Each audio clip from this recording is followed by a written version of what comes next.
Saúdos, moi boas tardes. As conexións de AVE entre Galicia e Madrid están entre as afectadas por un novo caos ferroviario que paralizou a primeira hora deste mércores os trens na capital. Desta vez foi un fallo no sistema de sinalización que xa está resolto, pero que provoca atrasos de ata 2 horas nalgunhas conexións. Se teñen que viaxar esta tarde e se usan o tren para conectar despois cun voo dende Madrid, teñan en conta que poden seguir os atrasos.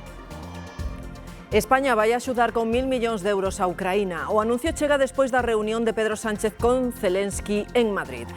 Os cartos vanse utilizar para apoiar militarmente este país que leva 4 anos en guerra con Rusia. Antes da reunión no Congreso houbo tensión no primeiro cara a cara entre Feijóo e Sánchez tras os comicios de Castela e León. ¿Qué van a hacer ustedes? ¿Sí a la guerra, como están sosteniendo durante estos 18 días, y no a las ayudas? Copie las medidas que hace 2 semanas ha presentado el Partido Popular. No se le ocurra traer las medidas en un decreto ómnibus.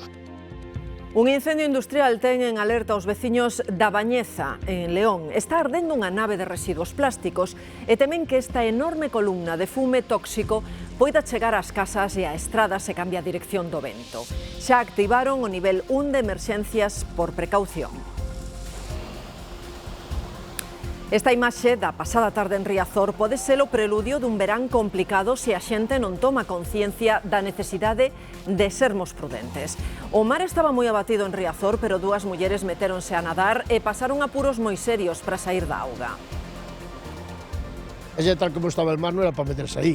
Lo que pasa é que hai mucho valiente aquí en Coruña. Nos deportes seguimos a pista o Celta que xa está en Lión. Estas son imaxes da saída dende Peinador esta mañá. Mañá partido decisivo para seguir vivos en Europa. Máis de 3.000 celtistas estarán en Francia apoiando o equipo. E no tempo non imos ter as temperaturas donte, pero ímonos mover en case toda Galicia arredor dos 20 graus. Agora pola tarde predominan as nubes. De forma esporádica si nos poden deixar algún chubasco, no oeste sobre todo. O único aviso activo está no litoral atlántico polas ondas que chegan do mar de fondo.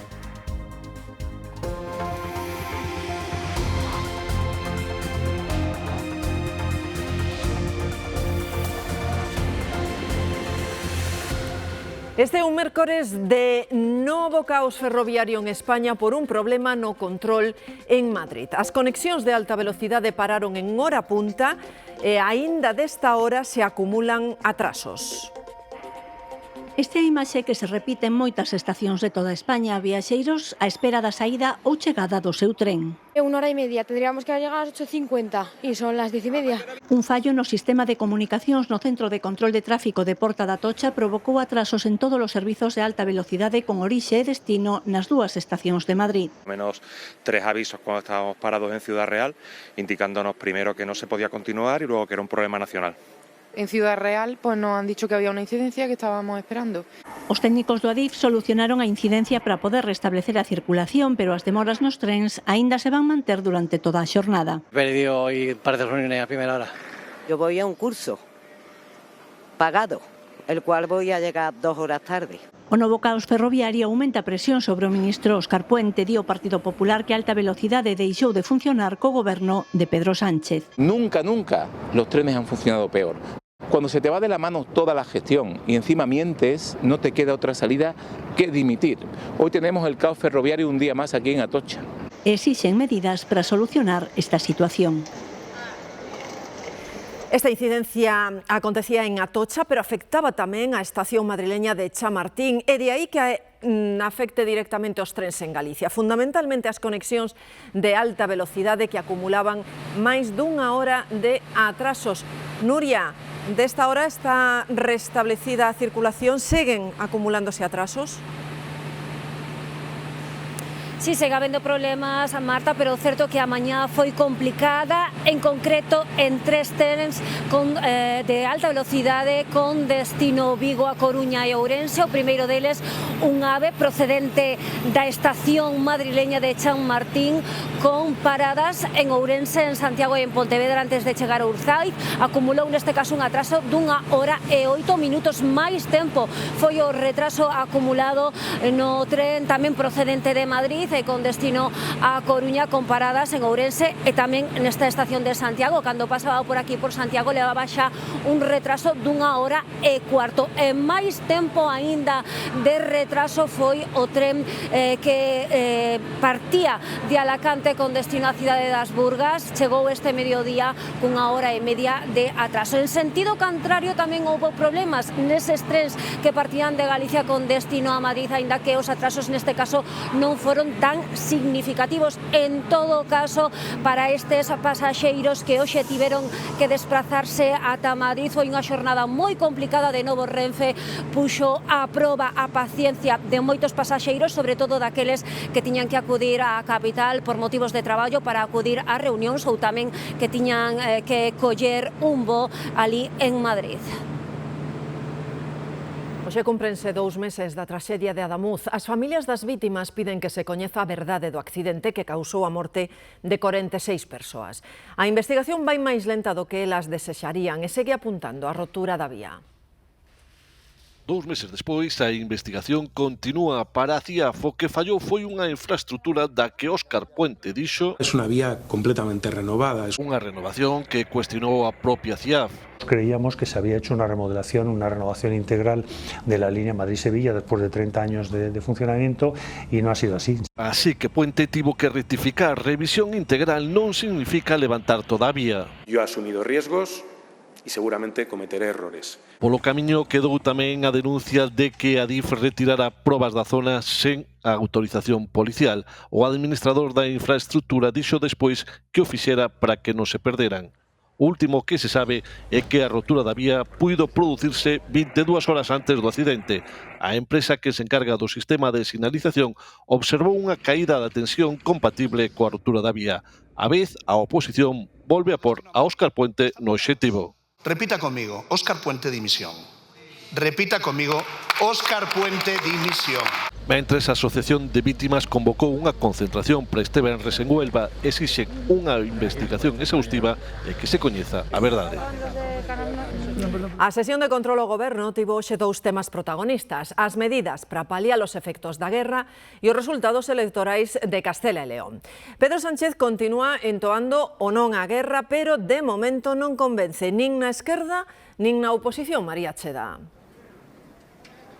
Así é de arriba, e Pedro Sánchez ten menos de 48 horas para acadar un acordo entre a maioría e polo de agora non é probable, porque o bloque de esquerda pides medidas máis contundentes, que se blinde, por exemplo, a vivenda, pero este asunto non parece estar aínda sobre a mesa dos socialistas. O Partido Popular advirte, se presentan un decreto ómnibus con medidas de diferente índole, non o van a apoiar, e tampouco vai a apoiar Junts. O outro tema protagonista, os comicios autonómicos, tamén se falou hoxe deles aquí, agás Pedro Sánchez, que segue sen valorar os resultados. Núñez Feijóo tachou no de perdedor, non gañou ninguns comicios dende hai 4 anos. Primeiro, cara a cara tras as eleccións en Castela e León. Señor Sánchez, usted es un perdedor. Le están fallando los superpoderes. Sánchez preferiu centrarse no paquete de medidas anticrise que presentará este venres. ¿Qué van a hacer ustedes? ¿Sí a la guerra, como están sosteniendo durante estos 18 días, y no a las ayudas? Feijóo respóndelle cunha advertencia. No se le ocurra traer las medidas en un decreto ómnibus. E o mesmo opinan o PNV e Junts. No se la juegue esta vez. Si ho fan, els hi sortirà malament. Se o fan, sairalles mal, pero os socialistas teñen en riba o propio socio de coalición Sumar, que reclaman máis medidas de vivenda dentro dese paquete. Vamos a seguir peleando hasta que lo consigamos. E o mesmo piden o resto de socios de esquerdas. El Partido Socialista tiene 48 horas para poder consensuar medidas de vivienda. Si no pueden venir con el mismo decreto, que vengan varios decretos, pero que vengan. No PSOE lembran que esas medidas de vivenda xa estaban no escudo social que decaeu hai só 3 semanas. No vamos a tener un decreto ley para que otros grupos lo rechacen. Nosotros incorporaremos las medidas que cuenten con consenso. E cales son esas medidas? Insisten os xornalistas. Estamos ahora mismo gestionando, yo creo que una de las mayores crisis que durante todos los años de mi mandato he tenido que gestionar. Non dá detalles, se pide paciencia aos medios. O presidente ucraíno está hoxe en España para, entre outras cousas, firmar acordos de cooperación con Pedro Sánchez na Moncloa. Unha fotografía que chega 24 horas antes do Consello Europeo, no que Sánchez quere promovelo non á guerra ante os socios comunitarios. Pedro Sánchez anunciou unha nova achega de 1.000 millóns de euros en apoio militar a Ucraína. Es muy importante esta alianza, esta coproducción que vamos a tener con la industria de la defensa ucraniana, y eso, bueno, pues si demuestra algo es la voluntad que tiene también la sociedad española y el Gobierno de España de no olvidar lo que está pasando en Ucrania, de apoyar a Ucrania con todos los medios y sobre todo de construir un futuro común con Ucrania. Na outra guerra aberta en Irán seguen as baixas no goberno. Israel anuncia a morte nun bombardeo do ministro de Intelixencia iraniano pouco despois do funeral do xefe de seguridade do réxime. Dende Tel Aviv anuncian ademais un incremento na ofensiva en Teherán na xornada doxe. E Cuba endurece o ton contra os Estados Unidos. O presidente da illa, Díaz-Canel, asegura que están dispostos a plantarlle cara a calquera agresión externa. O exilio está preocupado por se a diplomacia fracasa, Rosa. O exilio cubano segue con atención ao que ocorre na illa, preocupados polo posible futuro e por un final incierto. Mentres tanto, Díaz-Canel endurece o ton, advertindo dunha resistencia firme fronte a calquera agresión e deixando claro un xiro no seu discurso cada vez máis defensivo e enfocado en protexer a soberanía nacional. Na illa, a poboación segue asfixiada por unha economía en colapso, con escaseza de todo, apagóns e dificultades diarias que complican a vida de millóns de cubanos. Mentres, Trump ve con bos ollos un cambio de liderado en Cuba similar ao aplicado recentemente en Venezuela. O Partido Popular reduce a distancia co PSOE e Vox baixa en intención de voto segundo o barómetro do CIS do mes de marzo. O PSOE mantense como a primeira opción con case un 32% dos votos, pero os populares reducen a distancia a 8,5 puntos. Vox cae máis de 2 ata o 16,6% dos apoios e Sumar mantense nun 7%. Podemos perder un punto. O CIS dalle ao BNG unha suba de 9 décimas ata o 1,7% dos votos. Os resultados nas últimas eleccións obrigan aos partidos á esquerda do PSOE a repensar a súa estrategia. Nas últimas eleccións, que foron as de Castela e León, buscan un novo líder despois de anunciar Yolanda Díaz que ela non vai repetir como candidata. O ministro de Dereitos Sociais tamén se descarta.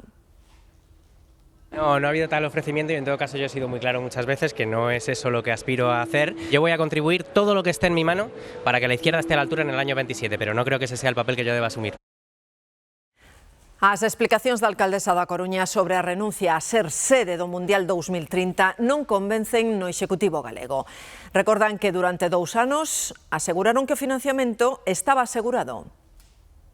Porque durante 2 anos se mantivo unha candidatura e se mantivo que se tiñan unhos fondos que iban a invertir nese estadio e ahora de repente non están eses fondos, non? Creo que merecen unha explicación moito máis pormenorizada e sobre todo unha explicación de por que se estivo mentindo durante 2 anos. As vivendas alúganse cada vez máis rápido e voan en canto se poñen no mercado. En menos de 24 horas alúgase o 15% dos pisos que se ofertan. Esta é a media nacional, pero en algunhas cidades a porcentaxe é aínda máis alta. Lugo, por exemplo, é unha das cidades de España con máis alugueiros exprés asinados, un 26% do total. Na Coruña tamén hai que andar lixeiros. O 20% dos alugueiros asínanse en menos de 24 horas. Os pisos voan porque hai poucos en alugueiro. Ás veces é pola inseguridade xurídica que perciben algúns propietarios, pero tamén hai casos de vivendas atrapadas porque os herdeiros non se poñen de acordo. A falta de oferta condiciona o mercado da vivenda. A seguridade xurídica é a base para mover as vivendas. E dalle medo por a inseguridade xurídica que hai. É a primeira traba para os propietarios, pero tamén o abandono de moitas herdanzas en caso de desacordo entre os descendentes. Vendelo un terceiro require do acordo dos herdeiros. Entón, claro, topas cun pau na roda, porque non che deixan. pero pode solicitar a división da cosa común. O Goberno galego busca mobilizar ata 1.300 vivendas con axudas de ata 16.000 euros para aqueles que poñan a súa vivenda en alugueiro. Hai unha importante demanda, tuvemos que ampliar crédito na convocatoria anterior, por lo tanto sí que é un bon sistema acreditado de mobilizar estas vivendas. Unhas axudas que se complementan con incentivos fiscais e con seguros en caso de impagamento, unha das principais demandas dos propietarios. Unha das opcións para ter vivendas dunha forma máis rápida está na construción industrializada, que ademais se estende a máis sectores económicos. Hai empresas que encargan módulos prefabricados para montar bloques de apartamentos turísticos. Unha delas en Bayona empezou hai menos dun ano e esperan abrir dentro dun mes. A maior parte do traballo fíxose nesta nave de Gondomar. Aquí se construíron 24 módulos que dentro duns poucos meses se van converter en 10 apartamentos turísticos completamente rematados. Aquí temos un salón comedor cociña que a idea é que vayan prácticamente acabados para que te quede o mínimo posible que facer en fase de instalación na obra. Cada apartamento ten que dividirse en módulos 2 ou 3 para que o transporte poida pasar polo camiño onde se vai instalar. Este pesa 10 toneladas.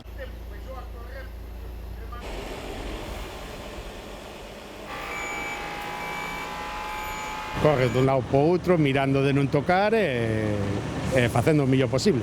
Pero unha parte importante da colocación dos módulos é as medidas, as acotacións todas, que nos queden todos exactos, nivelados e todo, para que nos encaixe todo perfecto.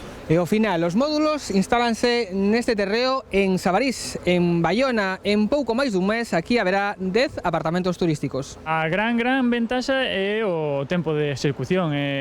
Nun 7 meses, un pouquiño máis que nos vai levar agora a obra, temos os apartamentos acabados. Europa quere axilizar a creación de empresas que estén activas en 48 horas e que poidan operar nos 27 países da Unión cun capital de 100 euros tan só. María. Sí, a idea de Bruxelas é simplificar ao máximo a creación de empresas en toda a Unión e frear así a fuga de talento. Como dis, con esta nova norma, unha startup podería constituirse en tan só 48 horas, totalmente en liña e por menos de 100 euros e funcionar directamente en todo o mercado europeo. A clave está nun marco legal único, o que evitaría ter que adaptarse ás normas de cada un dos 27 países, o que hoxe pode levar semanas ou meses e custar milleiros de euros. Iso sí, as empresas seguirán suxeitas ás regras fiscais e laborais do país onde teñan a sede. A Comisión Europea calcula que esta nova medida podería atraer ata 300.000 emprendedores durante a próxima década e crear máis de 1,5 millón de empregos en toda a Unión. A empresa máis lonxeva de Galicia é a papeleira de Brandía, está en Santiago. Exporta 2/3 da súa produción a 70 países, entre eles Oriente Próximo. A conselleira de Economía e Industria ofreceulle axuda para paliar o aumento dos custos loxísticos e enerxéticos que afrontan nas últimas semanas. E comprometeuse a trasladarlle ao Goberno Central as dificultades de industrias electrointensivas galegas precisamente pola guerra aberta en Irán, mentres agarda coñecer as axudas que aprobará o Consello de Ministros extraordinario que se vai celebrar este venres. Que as empresas tengan un pouco de seguridade en canto aos seus custos operativos, polo tanto, por iso o tema da enerxía é tan importante, por iso estamos traballando a parte industrial absolutamente ligada á parte enerxética. Se usan butano na casa xa teñen que pagar máis cara a bombona, a 16,35 euros, e parece que esta non vai ser a última suba. Os distribuidores vaticinan que se vai encarecer nos próximos meses. E todo porque aínda non se están a aplicar as subas derivadas do conflicto en Irán. Ahora mesmo non sería o precio da guerra, sería un precio que vai subindo porque sube, pero o precio do gas, eso, o fuerte, supónse que vería ahora na bombona no próximo bimestre. Os principais afectados son os profesionais do sector da restauración. Nesta época, onde o tempo pide cocido ou callos, o gasto na cociña de butano pode chegar aos 200 euros mensuais, un gasto que únese xa ao que sufren dende fai anos a consecuencia da inflación. Outra carga máis a maiores, é que é todo, é o butano, é a luz, é a alimentación en general.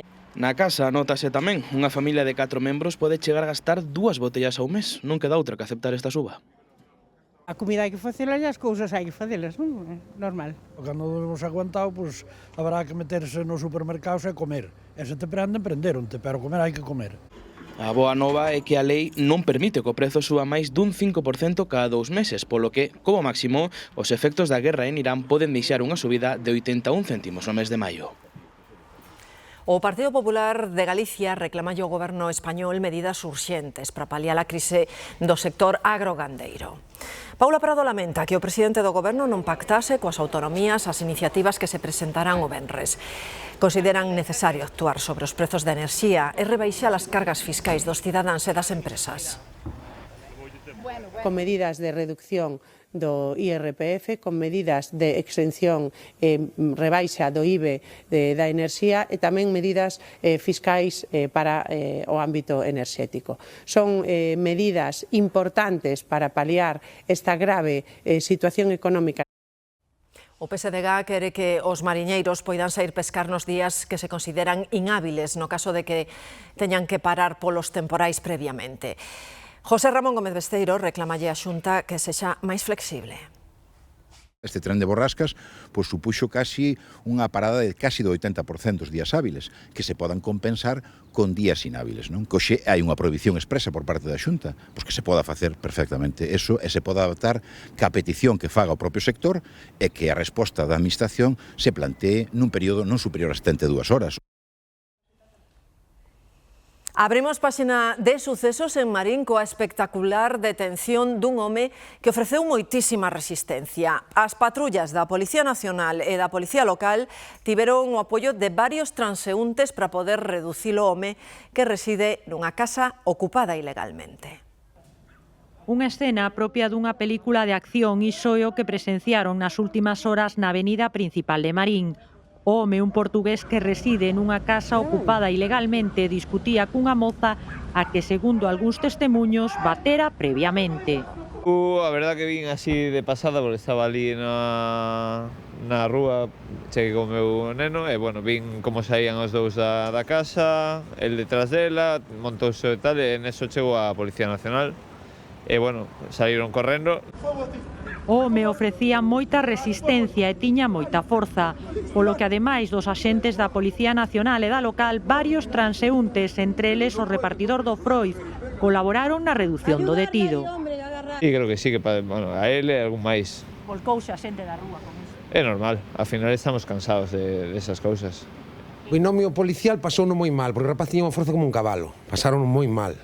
Despois uns civiles aí axudaron e engrelletárono. Pero o tema que non son unha parexa, foi unha discusión que din que era unha parexa, non son unha parexa, son dous toxicómanos que discuten por temas de toxicómanos. Estaban reducindo, eu pensei que era un accidente, porque había xente, estaban aí reducindo naquela esquina, e mirei xente de paisano, e un coche de policía aparcado aí con dous policías, e depois viñeron dúas outras patrullas, iso sí que non me pararon aquí, pero xa habían reducido un pouquiño, porque miña filla enseñoume o vídeo e mirábase todo, era unha pasada. E o que gritaba o chaval era espantoso, espantoso. Solo vin eso, un desastre aí. Os chicos, os guardias, parece ser a policía como que non tiña forza para sacar as esposas, a xente burlándose, viñeron dous caminantes a axudar os vigilantes. O home ten bastantes antecedentes, entre eles por Biogen. Nesta zona de Marín, contra Canto de Area, os veciños din estar fartos das casas ocupadas e do constante tráfico de drogas e demandan máis presenza policial. Mantense a petición de prisión permanente revisable por parte da Fiscalía para os dous acusados de tirar a un contedor un bebé en Mallorca, un bebé acabado de nacer. Cualifican de asasinato que fixeron a nai e o seu cuñado. A nai da bebé que botaron a un contedor do lixo xusto despois do parto recoñeceu nunha das grabacións oídas este mércores no xuízo que se celebra na Audiencia Provincial de Mallorca que ela non sabía que estaba viva e que facer iso foi o maior erro da súa vida. O seu cuñado está tamén acusado da morte da criatura. Conducía o coche no que o 2 de novembro de 2023 se produciu o parto, cando a muller estaba alrededor da semana 27 de xestación. Na súa declaración dixo que se baixou do coche e que o pouco a nai lle dixo "pon iso aí", referíndose ao contedor e que logo marcharon. Canda eles ía tamén a súa muller, irmá da nai, que está acusada da omisión do deber de socorro. Na sesión de hoxe, na que remata a fase de probas do xuízo, a fiscala reafirmouse na súa petición de prisión permanente revisable para os dous principais acusados, porque considera que hai intención de matar, xa que aceptaron que tirando a bebé o contedor ia morrer, e tiña un hospital a 400 metros. A pequena foi rescatada pola policía local despois da alerta dun veciño. Os informes forenses presentados no xuízo conclúen que o feto naceu con vida, pero cunha expectativa de vida de moi poucos minutos. Agora será o xurado o que terá que dar o seu veredicto. E está en estado crítico un neno de 2 anos que caeu ao baleiro dende un cuarto andar en Valencia. O neno estaba na casa con varios familiares cando nun momento de descoido se achegou el só ao balcón para escoitar unha charanga falleira que tocaba xusto debaixo da súa casa e caeu. E un incendio nunha planta de reciclaxe de plásticos da Bañeza, en León, obriga aos veciños a adoptaren medidas de protección porque hai unha intensa fumareda tóxica que sae da nave. O lume nestes momentos continúa activo e está activado ao nivel 1 de emerxencia do Plan de Protección Civil. O incendio comezou antes das 3 da mañá nunha planta de reciclaxe de plásticos e neumáticos próxima á localidade leonesa da Bañeza. O material acumulado, altamente inflamable, favoreceu a rápida propagación das lapas e provocou unha densa fumareda visible a varios kilómetros de distancia. Na extinción do lume participan os bombeiros provinciais e brigadas de medio ambiente. O acceso á zona do incendio, próxima á A6, permanece pechada e as autoridades autonómicas decretaron o nivel 1 de emerxencia do Plan Territorial de Protección Civil. A principal preocupación é a toxicidade do fume, polo que o Concello da Bañeza pide aos veciños que non saian da casa, pechen portas e fiestras e utilicen máscara no caso de ter que sair á rúa. Dado a la situación de altas presiones, los humos van muy altos y en estos momentos no hay temor por los efectos de ese humo tanto en La Bañeza, como digo, como en Santa Elena. As instalacións onde se declarou o incendio pertencen a unha empresa que fabrica pavimento de caucho para parques infantís e levan inactivas varios meses. Polo momento descoñécense as circunstancias nas que se orixinou o lume. Polo menos 5 persoas morreron neste incendio declarado nunha refinería do estado de Tabasco, no sur de México. 4 das vítimas eran traballadores dunha empresa auxiliar que ían pola estrada próxima á refinería. A quinta persoa morta era unha empregada da petroleira estatal mexicana Pemex, que é a propietaria desas instalacións. O lume prendeu nun charco de carburantes procedentes do interior da refinería. E os bombeiros tiveron que empregarse a fondo esta mañá en Ferrol para poder apagar o lume no incendio dun piso que estaba ocupado. Sabela. Aquí na Rúa Cuntis de Ferrol, estamos moi preto da Praza de España, aínda percibimos un cheiro intenso a queimado e que esta madrugada entre as 5 e as 7 ardeu o segundo andar deste edificio. É un edificio que, segundo nos contan os veciños, leva tempo ocupado, viven nel de maneira ilegal, irregular, xa non é a primeira vez que se produce un incendio neste inmoble. Había 4 persoas no interior do segundo andar, cando se iniciou ese lume, foron trasladadas ao hospital porque inhalaron moito fume. Os bombeiros tiveron que empregar 2 horas en apagar as lapas porque no interior da casa había acumulación de enseres de mobles vellos de madeira, había cuartos no que eses enseres ascendían a máis de 1 metro de altura. É posible que algunha das persoas que vivían de maneira irregular neste inmoble sufrira algún tipo de patoloxía vencellada con síndrome de Dióxenes, porque o que nos contan é que chamaba a atención a acumulación que había no interior da vivenda. Foi de madrugada, contra as 5:30 da mañá. Un lume no segundo andar deste edificio da Rúa Cuntis de Ferrol alarmaba a veciñanza. Esta mañá, para algúns dos que pasaban pola zona, o incendio era previsible. Ocupas. Entonces, era esperable que pudiera pasar. Eu sei que aquí hai ocupas, según comentan, non? Bueno, aí hai uns ocupas que teño pánico nada máis que pasar por aquí, Os bombeiros tiveron constancia do suceso pola chamada dun particular que non alertou de que houbera xente no interior. Foron os propios equipos de emerxencias os que informaron e evacuaron 4 persoas que tiveron que ser trasladadas ao hospital por inhalación de fume. Segundo a filla da propietaria da vivenda incendiada, hai só unha semana que o Concello lle comunicou que o edificio estaba en estado ruinoso, despois de que ela mesma puxera denuncia nos xulgados de que había ocupas na súa propiedade. Sei nada, nada disto, sei que polas noticias nada máis que me enterei polo Facebook de que hai 4 persoas feridas, aí había drogodependentes, eu quixen entrar unha vez pero amenazáronme, dixen que non entraba máis, porque aparentemente o que mellor estaba era o piso de miña mai, o segundo era o que máis, por decirlo así, podíase habitar. Se hai 4 feridos, sinto moito, non estaban na súa propiedade, así que eu sinto moito. Segundo informaron os bombeiros, o inmoble estaba cheo de trebellos, o que dificultou os labores de extinción e propiciou a rápida propagación do lume. Polo momento descoñécense as causas do incendio, pero non se desbota que fora unha cabicha mal apagada. Seguimos falando de vivendas ocupadas en Vilagarcía. Os ocupas que trouxeron de cabeza a veciñanza dos Duráns andan á busca dun novo teito. Aínda que de momento non parece que asentaran nun sitio fixo, hai unha zona onde xa notaron un aumento de toxicómanos. Marcharon dos Duráns cando lles ardeu a casa o xoves pasado, pero non foron moi lonxe. O outro día, cando nos estábamos xa na casa, serían a 1, a 2 da mañán e vímolos aos dos Duráns entrar aquí. Non sei se agora xa, como pasou o incendio ali, agora non poden estar, viñeron para aquí. De momento non apousentaron e parece que van tirando da solidaridade de outros ocupas que lles fan sitio.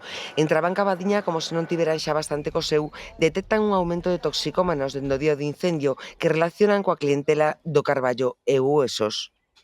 Isto é así, de un lado para outro, e o que mellor se este fora. Ao menos un deles tamén o viron entrar e sair desta nave que no seu día foi de cementos e que leva anos ocupada. O outro, nesta outra, que ata hai un ano, foi un chino. Desde fai un ano e medio que cerrou a ferretería, non volveu a haber movimento hasta fai 20 días, máis ou menos, que sí que se ve máis movimentos de xente sin fogar. Coincide que a mesma xente que está na zona TIR, cos aparcamentos, sí que é a mesma xente. Sí que he visto bastante gente entrar y salir. Al principio solamente entraban y sutilmente cerraban la reja, pero con el tiempo ya fueron prácticamente abriendo la reja para todo el mundo. Entonces mucha gente entraba, salía, se escuchaban golpes de cómo quitaban láminas, de cómo quitaban cosas. Os propietarios pedironlle que marcharan porque alugaron a nave esta mesma semana, pero esta noite ainda se ve un momento, parece que nunha visita express. Os seguintes datos seguro que chaman a súa atención. Un novo estudo das augas residuais en busca de datos sobre o consumo de drogas apunta os seguintes. En Europa aumenta o consumo de cetamina e tamén de cocaína, mentres que baixa o de éxtase. Pero ollo, aínda que descenda no conxunto de Europa, España é o segundo país onde máis éxtase se consome e destaca unha cidade galega, sí, Santiago. A capital de Galicia é onde máis presenza desa droga se detectou en toda España, só por detrás de Granada. Os que deron positivo en varias drogas foron os condutores dun patinete eléctrico que pillaron en Vigo. A policía local multounos e requisoulles os vehículos. Mar Novas. Si foron 2 casos en poucas horas, a Policía Local fixo un control rutineiro nesta rúa do barrio de Teis na que nos atopamos. Baixada a Ríos, o conductor do patinete era un home de 57 anos que deu positivo en 4 drogas, anfetaminas, metanfetaminas, cocaína e opiáceos. O segundo control, un home de 42 anos, o condutor que deu positivo en cocaína. A Policía Local lembra aos usuarios dos patinetes que están obrigados a someterse ás probas que se lle pidan como calquera outro conductor, porque as autoridades alertan do incremento de accidentes nestes vehículos que tentan rebaixar con controis, campañas e unha normativa cada vez máis clara. E a baliza V16 chegou para sinalizar accidentes de forma máis segura, pero está claro que non hai ningún sistema infalible. Para mostra o que pasou en Vilagarcía. Un condutor estaba poñendo a baliza, caeulle a estrada e provocou un accidente múltiple. Demetrio. Si foi onte ao mediodía neste punto kilométrico 15 na PO 548, ese vehículo averiado parou no arcenllo, o condutor dende o interior quixo colocar esa baliza no capote cando lle caeu a estrada. Abriu a porta sin percatarse nese momento de que circulaba outro vehículo nesa mesma dirección que freou de xeito brusco para evitar xogar contra esa porta que se acababa de abrir. Os outros 2 vehículos que viñan detrás non puderon reaccionar e acabaron chocando entre todos eles, aunque non hai que lamentar feridos de consideración. Si unha das conductoras dun dos vehículos implicados neste accidente sufriu feridas leves e tivo que ser trasladada ata o hospital. Estes días temos temperaturas agradables e aumenta a afluencia ás praias, pero moito cuidado, hai alerta amarela no mar e aínda non empezou a tempada de socorristas. Así que hai que extremar as precaucións para evitar sustos como o que levaron dúas bañistas na Coruña. Forte ondada había en Riazor, pero estas dúas bañistas non repararon niso e metéronse na auga. Bueno, unhas imprudentes, claro, porque vendo como está o mar... Es tal como estaba el mar, non era para meterse aí. Lo que pasa é que hai mucho valiente aquí en Coruña. A forza do mar arrastrábaas para dentro e malia os seus esforzos non eran quen de chegar á beira. O principal foi que ninguén se meteu na auga para ir a por elas, non? O principal é chamar ao 112, estaba aquí a policía local, que foi os primeiros que chegaron, e o máis importante é iso, sempre que vemos un accidentado chamar ao 112 e non meterse na auga porque, bueno, podíamos ter máis de 2 accidentados. O deste martes era un día case de verán marcado polas altas temperaturas e a afluencia de bañistas nos areais, pero hai que ter en conta que o servizo de socorrismo aínda non está operativo. Sempre en Semana Santa, e previo un pouco a Semana Santa, cando veñen así un pouco de sol, non? A xente ven disfrutar a praia, porque, bueno, temos moitas ganas de disfrutala, e o principal é o sentido común. Que ter moito cuidado, o mar é moi perigoso sempre, non? En estas épocas do ano non hai salvamento e socorrismo nas playas. Desta volta quedou nun susto porque as dúas mulleres, tras varios minutos de angustia, lograron saír da auga polos seus propios medios. Os delincuentes que reincidan nos seus delitos van ter penas máis severas. Será coa lei de multirreincidencia que aprobou hoxe o Senado. A norma tamén quere evitar que entren inmigrantes con antecedentes policiais na regularización aprobada polo Goberno. Ese texto queda agora en mans do que se vote no Congreso. Con esta reforma conseguiríase que os furtos de ata 400 euros non queden só nunha multa. Ademais, o que cometa máis de 3 deses delitos considerados menores cumprirá 3 anos de cadea.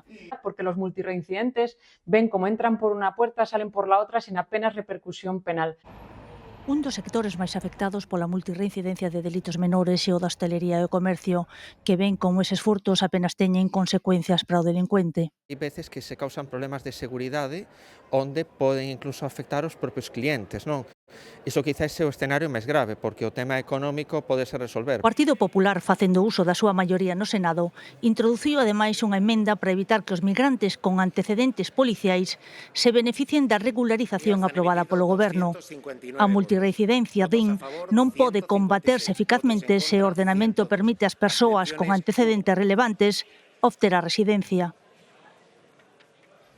O BNG reclama máis investimentos en apoio á igualdade, á ciencia e á investigación. A voceira nacional pediu que o 2,5% do PIB se destine a políticas de I+D+I.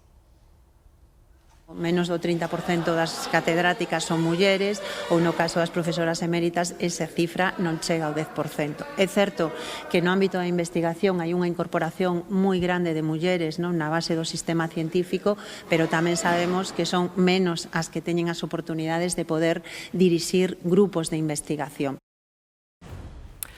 Preto do 20% dos médicos dos hospitais galegos e da atención primaria secundaron hoxe as folgas convocadas en Galicia. Esta semana xa se suspenderon máis de 23.000 citas, entre elas máis de 400 operacións cirúrxicas. Os médicos reclaman ao Goberno un marco específico para eles, mentres que dende os centros de saúde de primaria pidenlle a Xunta límites no número de pacientes que atenden cada día. Unha figa de acibeche ou un imán para a neveira coa frecha do camiño. Son algúns dos obxetos máis típicos que os turistas levan dende a nosa terra e cada vez é máis habitual ese souvenir que sexa gastronómico. Non só a torta de Santiago, levan bombóns, conservas e ata marisco fresco. A velos poida que os haxa, pero o malo é dar con eles un día como a hoxe. Precisamente estábamos mirando llevarnos algo de marisco. Os turistas que levan como recordo percebes e centolas non son un animal mitolóxico, pero non adoitan ser os que van en avión. Gastronomía llevamos puesta, no queda otra, el avión no puede llevar. Es moi difícil. O que sí está de moda é que o sabor de Galicia sexa a lembranza que os viaxeiros queren compartir de volta aos seus países. Tarta de Santiago, que nos gusta mucho. Suele llevar tamaños pequeños, medianos, porque algunos en el equipaje no, pero sí tratan de hacer un espacio para llevarla. Chocolate, uno no conoce sobre el área donde está visitando y es bonito que tenga. Nesta tenda teñen 495 produtos galegos, autóctonos e de calidade, que foron perfeccionándose para ser a vez bocado e agasallo. Hasta ahora, os reis do embalaxe e do marketing e do packaging eran os franceses e os italianos. Os galegos tamén temos ese packaging, darlle ese valor añadido. E os tópicos sobre nós tamén seguen tendo o seu público. Prata, belísimas. Están as conchiñas moi típicas porque é o que utiliza o peregrino. Imán de la nevera es el que solemos llevarnos de los sitios que vamos visitando. Sí. Imaxinan levar un deseño de Galiano por exemplo, 60 euros? Pois vai ser posible, porque o deseñador de alta costura é o novo colaborador de Zara. Galiano segue o ronsel de outros referentes do deseño e a cultura fichados por Inditex nos últimos anos. Hai xusto un ano visitou as instalacións de Inditex en Arteixo e para moitos foi premonitorio dunha futura cooperación. Agora a empresa confirma-o. O deseñador Jon Galiano será un novo colaborador creativo de deseño de Zara. O sitio perfecto onde tiña que vir, porque é o genio que queda agora na alta costura e vai deconstruir Zara, espero. Galiano ten a encarga de facer unha interpretación do arquivo histórico de Zara, deconstruindo e transformando en pezas de alta costura os deseños doutras temporadas. Os archivos son de Pret-a-Porter, non son archivos de alta costura, pero eu creo que o seu talento vai a facer algo importante. Non é a primeira vez que figuras destacadas do mundo da moda e a cultura colaboran coa firma galega. Steven Meisel, Narciso Rodríguez ou Kate Moss son algúns.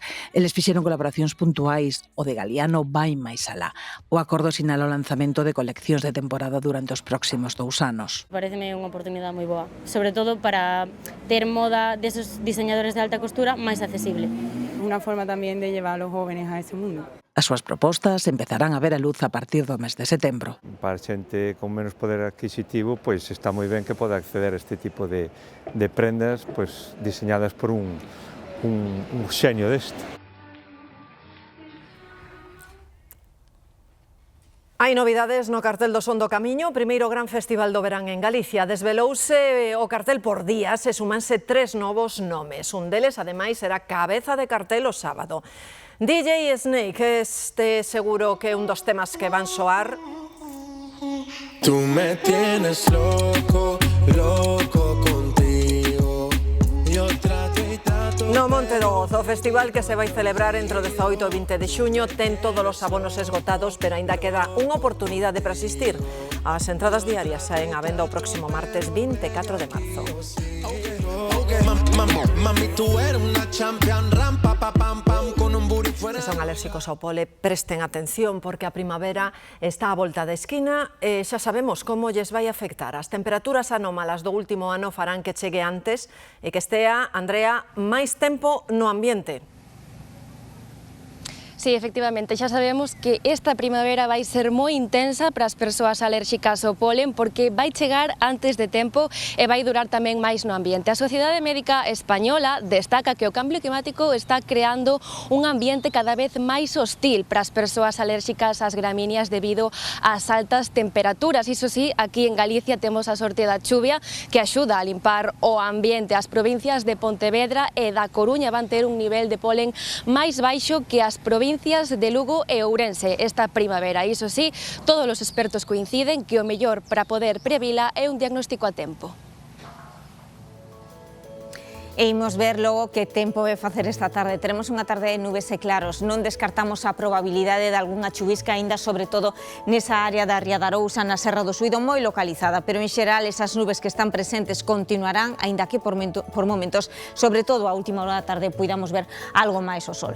Continuamos con ese aviso por mar de fondo durante toda a tarde, ondas de 3 a 4 metros de altura e as temperaturas máximas en descenso, aínda así en valores moi primaverais, quedando de redor dos 20 graus.